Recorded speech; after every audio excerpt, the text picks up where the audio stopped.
Nintendo shares new Switch games from other studios. On the 31st of July 2025, Nintendo held a new partner showcase. This event lasted 25 minutes and showed games made by other companies, not Nintendo itself. These games are coming to the current Switch and the new Switch 2.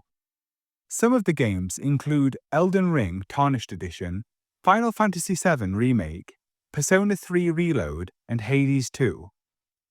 Many fans were excited because these games are popular on other platforms like PlayStation. Now they will be available on a Nintendo system too.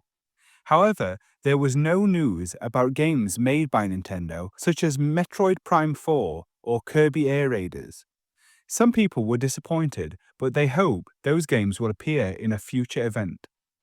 This showcase also showed that Nintendo wants to work with more game studios.